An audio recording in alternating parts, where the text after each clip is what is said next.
বিভিন্ন মানে ঘটনাৰ লগতে আজি যিটো চালবাৰীত ঘটনা হ'ল সংঘটিত হ'ল আমি ইয়াতে আৰু প্ৰমাণ পালোঁ। কাৰণ আজি কেইঘৰমান তাতে আমাৰ দেশী জনগোষ্ঠীৰ মানুহ আছে।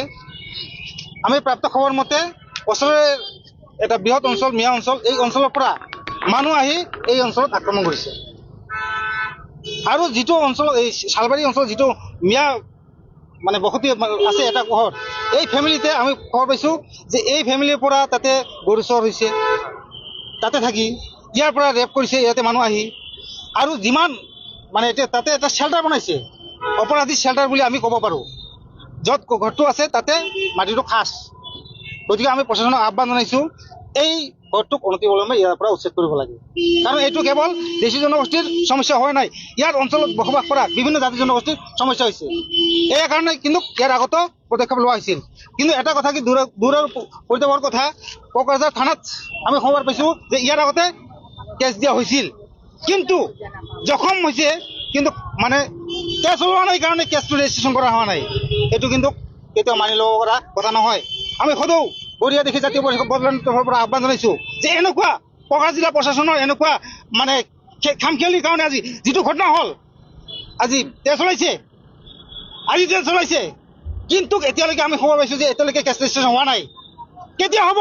মানুহ মৰাৰ পিছত হ'ব নেকি? বাৰ কথা। আৰু এটা কথা কি, তাতে কি চলি আছে? এই যে বাৰ ইমান ৰাইজে অভিযোগ দিয়াৰ পিছত এই পৰিয়ালৰ কাছত কিয় একশ্যন হোৱা নাই? কিয়? এতিয়া আমাৰ সন্দেহ হৈছে এই পৰিয়ালটোৰ লগত প্ৰশাসনৰ গভীৰ মানে যোগাযোগ সূত্ৰ আছে, যে ইয়াৰ পৰা প্ৰশাসনে ইয়াৰ পৰা ভাগ পায় নেকি? এই 2 নম্বৰী যিবিলাক কাম আছে, গৰু চোৰে হওক বা যিবিলাক ক্ষেত্ৰত ক্ৰিমিনেল কাম হয়, ইয়াৰ ক্ষেত্ৰত প্ৰশাসনে কিবা হাত আছে নেকি? যদি নাই তেনেহ'লে পদক্ষেপ ল'ব লাগিব। হয়, আমি শুনা পাইছোঁ কেইজনমান ধৰিছে, কিন্তু নহয়, আচল কালপিতক ধৰা নাই।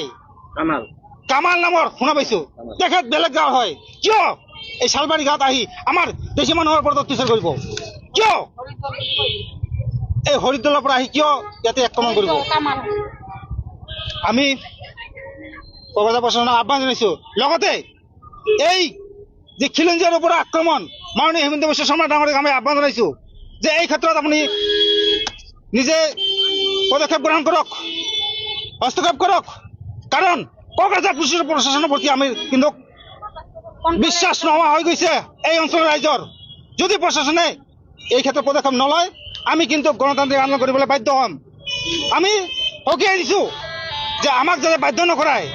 আমি আইন হাতত তুলিব বিচৰা নাই, কিন্তু যদি প্ৰশাসনে আইন আমাক তুলিব বাধ্য কৰায়, কিন্তু ইয়াৰ কাৰণে কিন্তু পৰিমাণ যদি কিবা হয়, ইয়াৰ কাৰণে কিন্তু প্ৰশাসন দায়ী হ'ব। গতিকে আহ্বান জনাইছোঁ, আমি অনুৰোধ জনাইছোঁ যে এই কামাল নামৰ আদি কৰি যিকেইজন মানুহ জড়িত হৈ আছে, এওঁলোকক এৰেষ্ট কৰি হাজত মানে পঠাব লাগিব।